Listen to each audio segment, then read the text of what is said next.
This video is brought to you by FS Academy. FS Academy offers a range of professional tutorial packages for Microsoft Flight Simulator. Each FS Academy package comes with a number of tutorials, as well as a comprehensive manual, which will expand upon the theory of the content covered. The FS Academy series is created and taught by a real-world Airbus A320 captain, so the instruction throughout is both accurate and informed.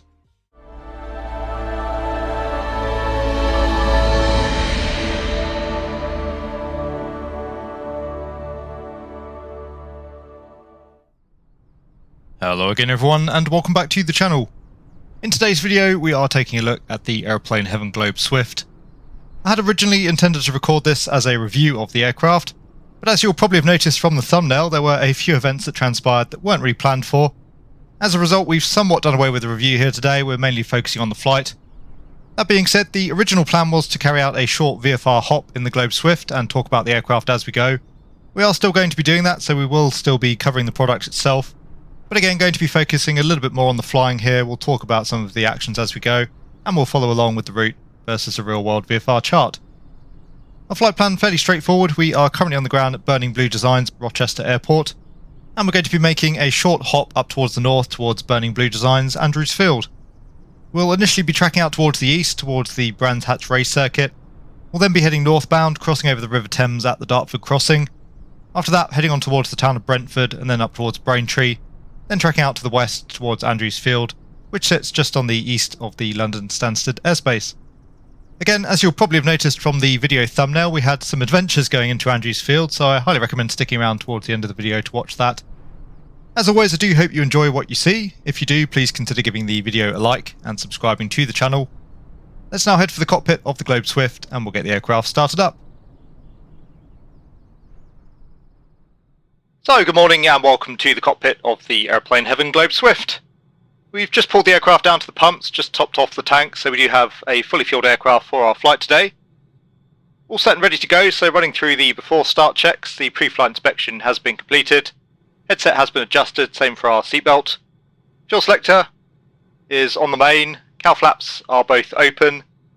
Landing gear lever is selected down. Circuit breaker is checked in. Avionics power is off, master switch is off, and the same there for the mags. Starting the engine then, the master switch can go on. Gear flap and hydraulic CB once again checked in. Boost pump is on, mixture can go to fully rich, and we'll fully open the throttle there just to prime the engine. We'll give that a couple of seconds. Back to idle again, we'll just crack the throttle for the start. The boost pump can go off. Brakes are tested and set. Come fully back on the elevator for the start, just to help keep the tail down. Mags can go to both.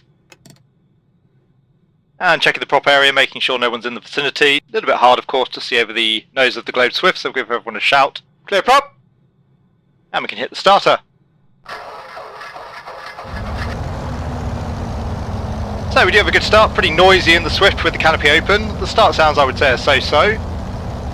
Oil pressure coming up, so good start there. We'll come up on the throttle, idling around 1000 RPM. And as I say, it's pretty noisy, so we'll get the cockpit closed up. We do have some sounds associated with that, which is nice to see. And just closing up the canopy there, things should quieten down a little bit now. Just checking our lights, so we have the nav lights on, we'll leave the strobes for now, same for the pitot heat.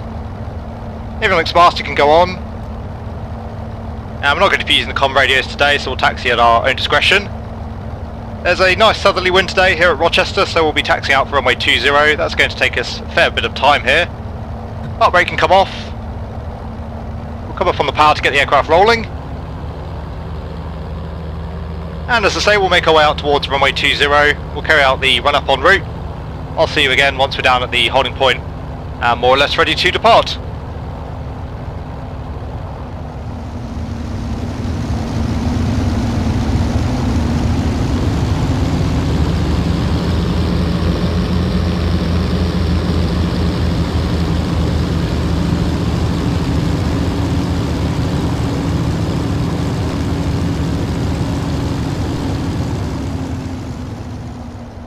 Right, so we are now down at the holding point for runway 20, having carried out our run-up en route.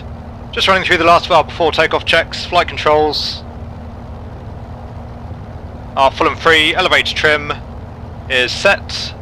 Flight instruments are checked. Fuel selector is on. Mixture is set to fully rich.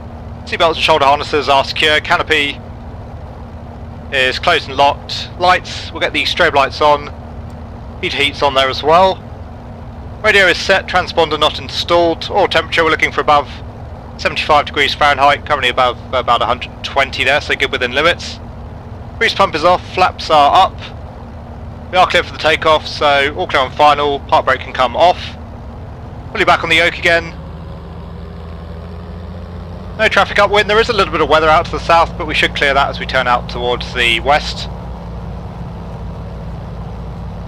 And full power for the takeoff, looking to rotate between 65 and 75 miles an hour.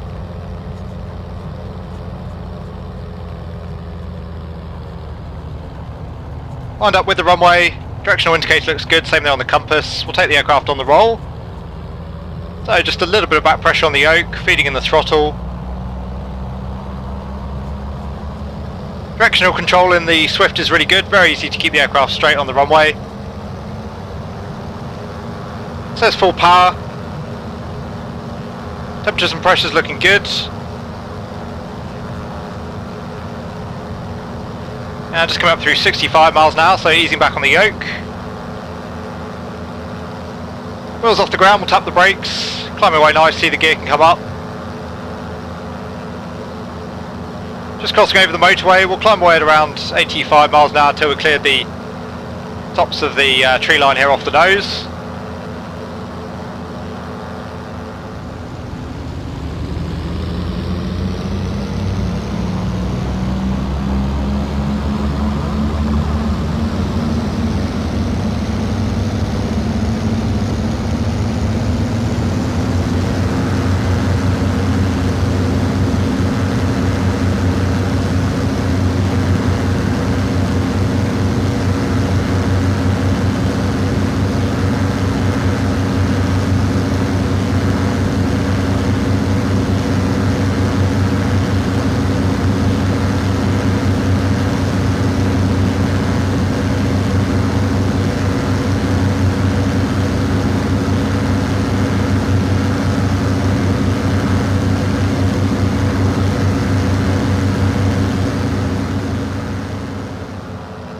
And clear of the hilltops now, so pitching for around 100 miles an hour here in the climb.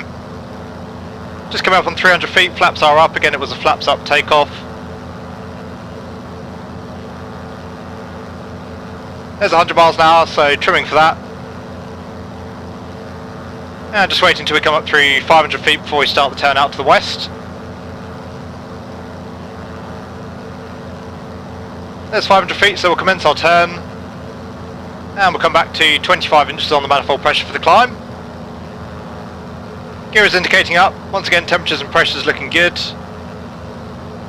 Looking for a heading of 261 out towards the Brands Hatch racetrack.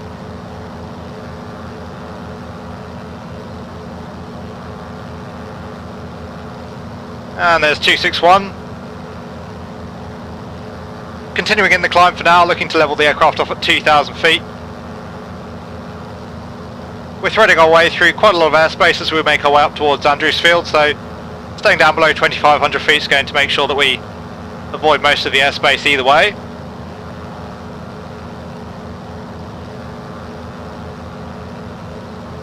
So just approaching 2,000 feet now, still looking good on the heading. We'll ease off on that rate of climb, gently start lowering the nose. And there's 2,000 feet, so trimming off for straight and level. We'll come back now to around 20 inches manifold pressure for the cruise.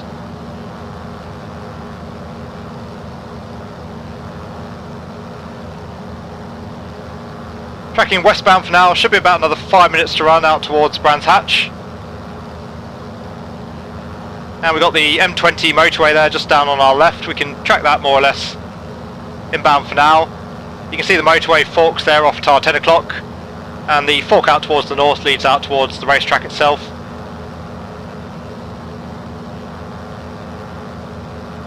So it looks like 20 inches manifold pressure is giving us about 140 miles an hour cruise speed here. The aircraft still wanting to climb, so just nudging the nose down again and trimming the strain level.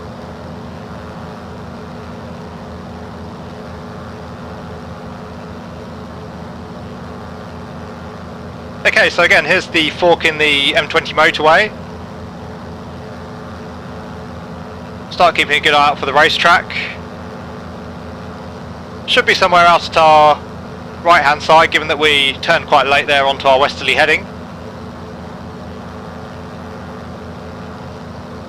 And the track itself is located just off to the northeasterly edge of a fairly small town. So I think we might have it just out at our 1 o'clock. We'll turn towards the town.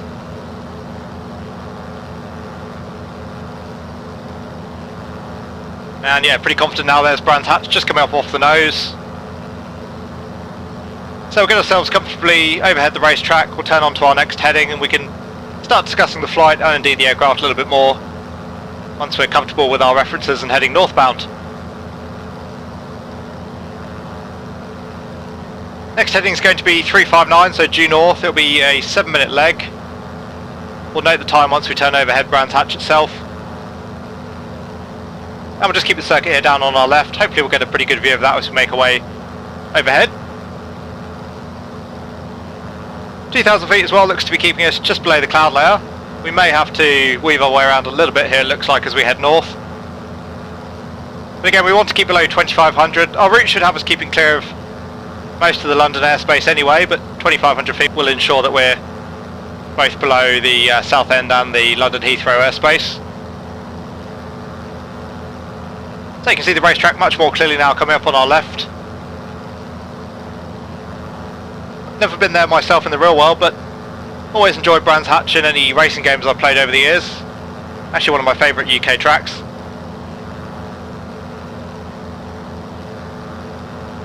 So we'll turn due north. And noting the time, currently 4:04, so expecting to arrive 5:1 overhead our next waypoint, which is the town of Brentwood.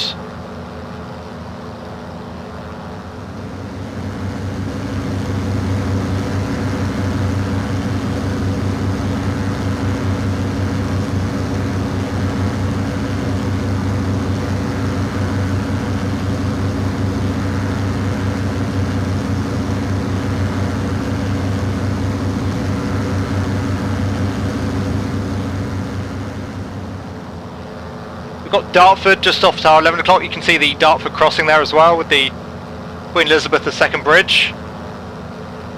Again, we might just have to adjust our heading slightly here to thread our way through this cloud layer. We obviously want to maintain VFR for the flight today. We'll stay out to the east of Dartford. We certainly want to make sure that we do. Again, we've got the Heathrow airspace just out to the west of the town. Not going to be able to see Heathrow from here, but you can see the London CBD. You can see some of the high-rise buildings, and you might just about be able to make out the Millennium Dome there as well, just coming up off the left wing.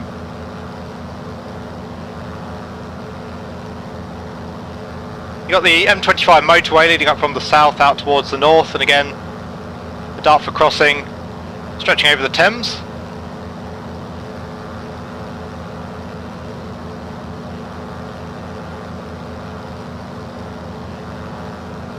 So we've got the London airspace, as mentioned, off the left wing, London City as well off the left wing.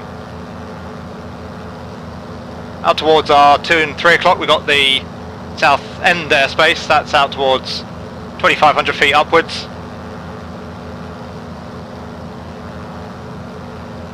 And the aircraft's still climbing a little bit there, so we'll get ourselves back down towards 2,000 feet.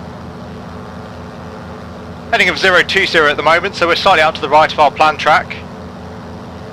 And again, we'll just wait until we've cleared this bank of cloud to return back towards our planned heading. We'll basically head back towards the M25, that'll have us back on flight plan route after we've cleared the cloud.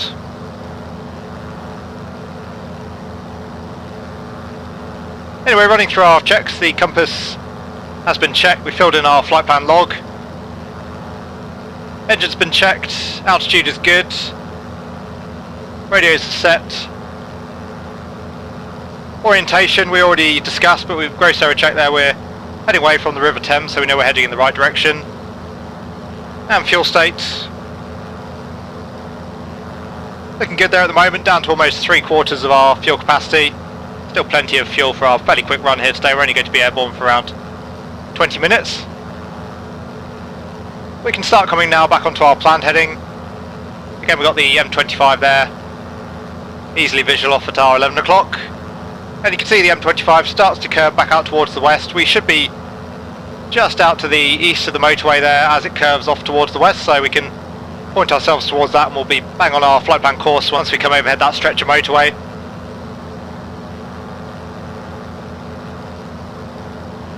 Anyway, in terms of the Globe Swift itself so far, pretty pleasant aircraft to fly. It does feel very sprightly, as I say. I know that the aircraft is a reasonably good performer for its age, but seems to be able to pick up a lot of speed here even at 20 inches manifold pressure, so I'm not entirely sure how accurate that is to the real world aircraft. It could be that it's entirely true.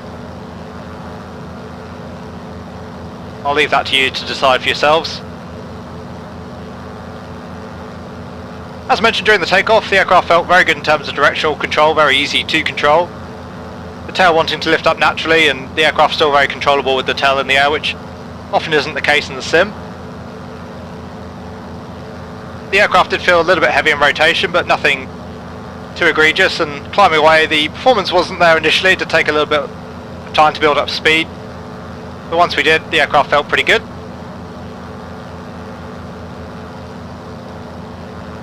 So we're back on our flight plan now. We'll come back out onto our northerly heading. Good on the heading, good on the altitude, and we've got another 2 minutes to run until we're inbound overhead Brentwood, which you can quite clearly see off the nose already.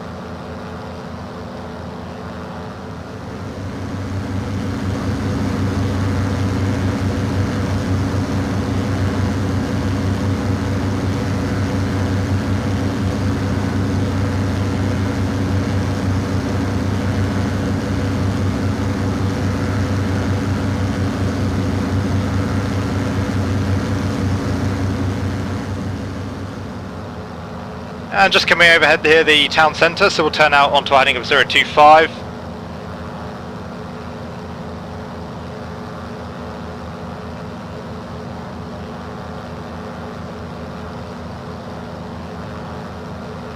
Good there now on the heading, so we've turned, we'll note the time, it's 5:0, another 7-minute leg, so 5:07. Looks like we're picking up a little bit of time here en route. I think the aircraft quite a bit faster here than I was planning for, so we'll just adjust our flight plan cruising speed a little bit here, adjust our times accordingly. Using Sky Demon for the flight plan today.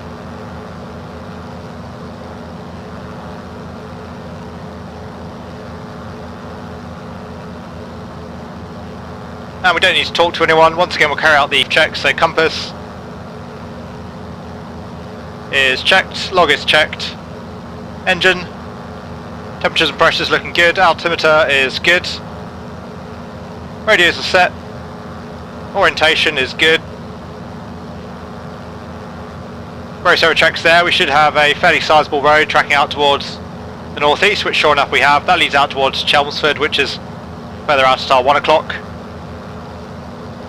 Should have a fairly sizable lake there as well, which you can see quite clearly off at our 2 o'clock. So orientation's good, and again checking our fuel state. Still approaching that 3/4 mark currently in terms of our fuel. So we're going to be passing out towards the north of Chelmsford. It's going to be another really easy feature for us to spot. Not long after Chelmsford we're going to be approaching the London Stansted airspace. Again, if we maintain 2,000 feet, we'll keep below that. The first section of airspace is 2,500 feet up to 3,500 feet. And we're looking for the town of Braintree, as I say, for our next waypoint. Tracking out towards Braintree rather than direct to Andrewsfield, as Andrewsfield's located right on the edge of the London Stansted zone. We don't want to head inbound towards that. That's from the surface up to 3,500 feet. So we'll use Braintree as a turning point, and we'll make sure we don't track inbound towards Andrewsfield until we've visually identified the field. That way we can ensure that we're not going to be busting through Stansted's airspace. Back to the Globe Swift then. Overall, pleasant enough to fly. Does definitely have a little bit of tendency to want to climb. In terms of its roll, it feels pretty good. And I would say overall the aircraft is reasonably stable. Feels quite sensitive in roll. Not overly sensitive, but definitely quite sprightly on the controls. Sounds I'm not overly impressed with so far. They're okay. I do like the fact that we can actually adjust them in the aircraft, as sound levels have been a bit of an issue for Aeroplane Heaven in the past, and I've probably got them a touch high here, I have to say. I'm finding myself shouting a little bit here, so apologies if that's coming across through the audio, but they can be adjusted. We do have a nice little clipboard with various options there. A pretty basic checklist. There is a cold and dark and quick start option, as well as you can remove both the pilots, which is nice. And as I say, you can adjust the engine sound, actually all the way up to 11, which did give me a little bit of a chuckle. I did like the little joke there. I'm a big Spinal Tap fan. Just coming back onto our heading there. So here's Chelmsford coming off the right of the aircraft, still looking good in terms of our tracking for now. After Chelmsford we're going to be a little bit more limited in terms of features. It's really not going to be a whole lot en route. Just a B road coming out from Chelmsford. So really for now just flying our planned time, and the next feature we're going to hit is going to be the town of Braintree itself.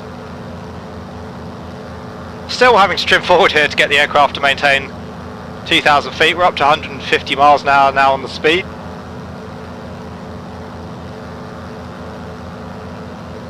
I would say that the Globe Swift is a reasonably pleasant aircraft. For the price I paid, I'm pretty happy with it. Always a fan of these vintage aircraft. I think I'll dial down the engine sounds a little bit next time. Once again, I would say very typical of Aeroplane Heaven's output. It's a nice aircraft overall. Visually it's rather pretty, and I like the vintage. I like the fact it's something a little bit different.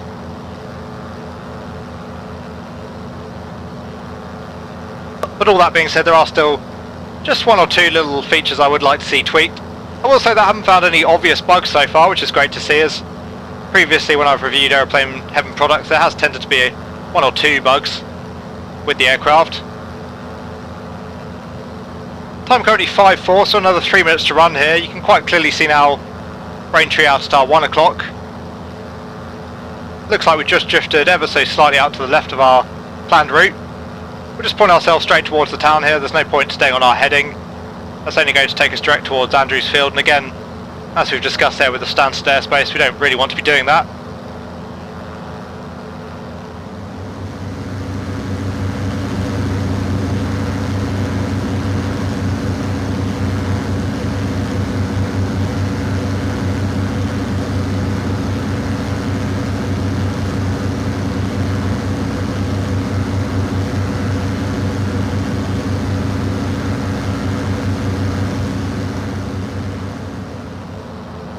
Got the race course just down below us. We'll come out to the left just to get a bit of a look at that. And Andrewsfield's pretty much bang out to the west of the town, so we'll come overhead the town, point the aircraft out towards the west and see if we can't visually identify the airfield. Time is 5:06, so we're actually looking pretty good this time in terms of our time overhead waypoint 3.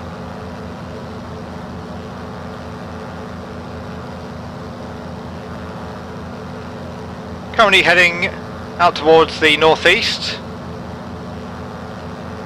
So the airfield should be somewhere off the left wing. Can't visually identify it at the moment.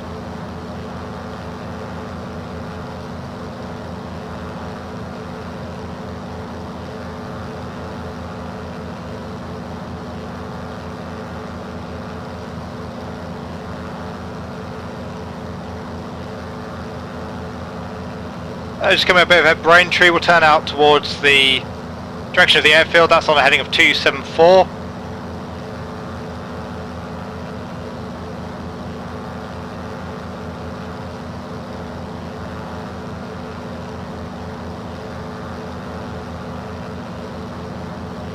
And just keeping a really good look out here, making sure, as I say, that we spot the airfield.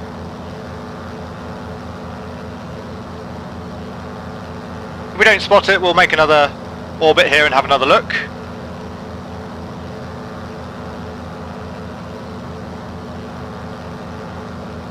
So there's 274 on the heading. You can see the road here, that leads inbound as well towards Andrewsfield itself.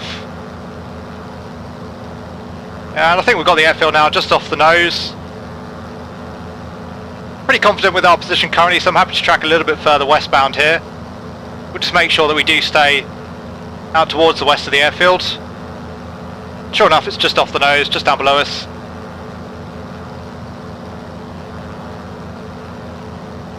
It's going to be a left-hand circuit. We know the wind's out from the south.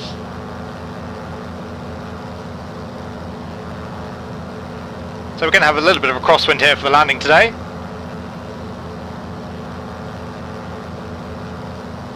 So we'll just overfly the field here and then we'll come back in for the circuit.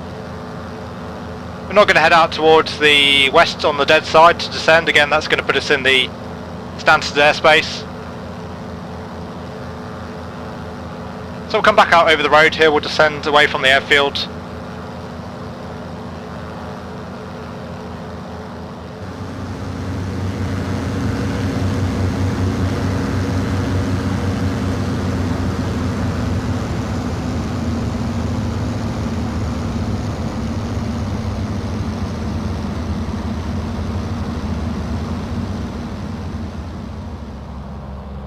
And just coming up on 1300 feet, so we'll come back up to 20 inches manifold pressure, get rid of the carb heat again.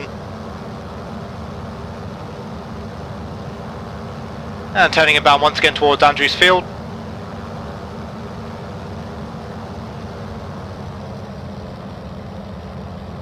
Come back on the throttle again, start reducing some of that speed. Get a little bit of speed, 100 miles an hour and the flaps 90, so we'll get ourselves back towards 100 miles an hour. Again, we'll take the carb heat. No traffic coming down final.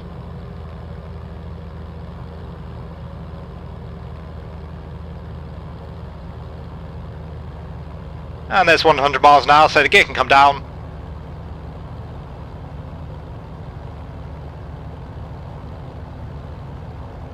And just coming up on 90, so we'll take the flaps.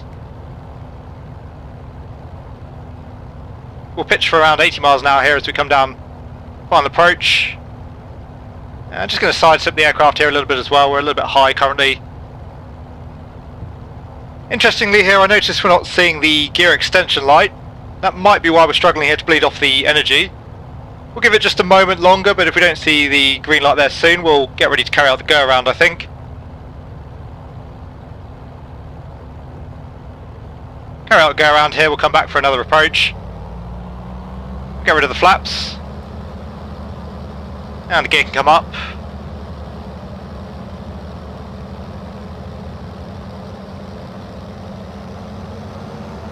So we'll come back up to 25 inches manifold pressure. Get rid of the carb heat again.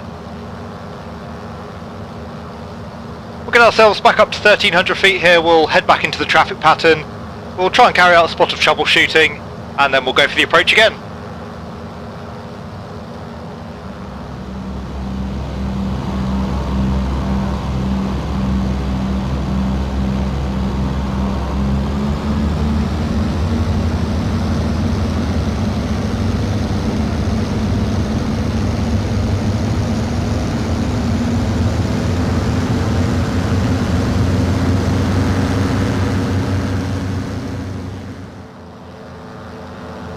Okay, so we've definitely got gear up indication this time, and the hydraulic circuit breaker there hasn't popped, so shouldn't be any issues with the gear. We'll come back to 25 inches again for climb. Nicely on a crosswind position there now, coming up on 1300 feet, already below 100 miles an hour, so we'll take the gear and the flaps down. We're going to make a nice long downwind this time.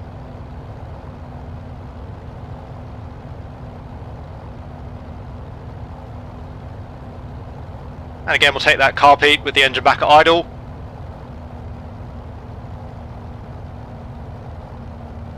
So just for the sake of interest here, we do have the gear selected down. The hydraulic circuit breaker hasn't been popped, so we should have hydraulics to the gear. In reality here we'd probably do a fly past of the tower just to confirm the gear is down. But for the sake of today's video we're just going to have to try our luck here. We'll prepare for a wheels up landing, but hopefully we'll be okay on that front.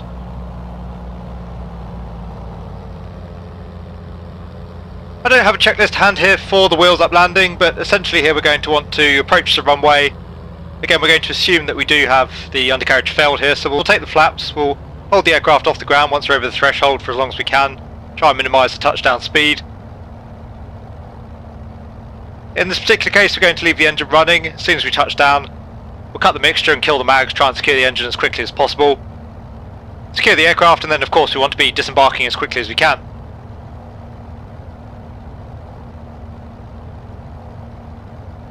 So again, struggling to bleed off the energy here, which I think is another pretty clear indication that the gear isn't down. So we'll try side slipping once more just to bleed off the energy. We're going to end up a little bit higher here again otherwise.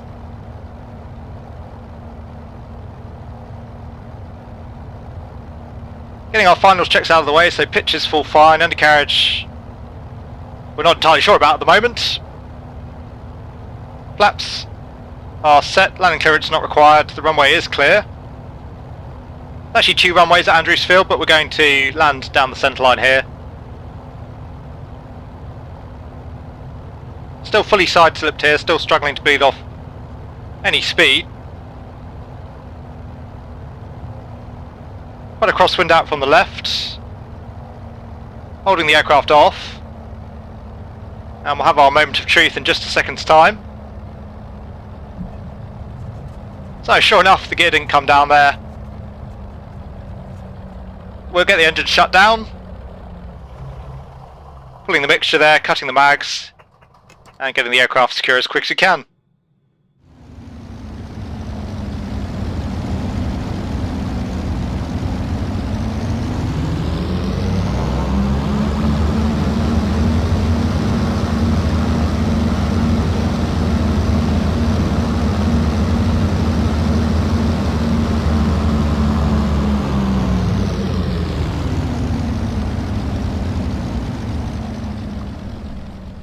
So there you go guys, I hope you enjoyed our outing in the Aeroplane Heaven Globe Swift. The flight finished a little bit more abruptly than I was initially planning on. Seems to me there was clearly a little bit of a bug there with the landing gear, and I did notice with the aircraft changelog that the landing gear was mentioned. That changelog though was in the package that I downloaded, so it seems that the issue still hasn't been fully fixed up there. Certainly far from an ideal bug, but I thought it made for an interesting situation to cover there in flight. We may well come back and take another outing in the Globe Swift at a later date, although I don't think we'll be looking to review the aircraft. Hopefully today gave you a pretty good feel for what the product has to offer. Anyway, I do hope you enjoyed the outing, maybe picked up a few pointers as we went along. Once again, if you did, please consider giving the video a like. If you want to see more content from the channel, then please consider subscribing as well. As always, a very big thank you to my channel members and patrons for all of your support. It's very much appreciated. I do hope that all of you are having a great day wherever you are. Take really good care, and I will see you all again soon.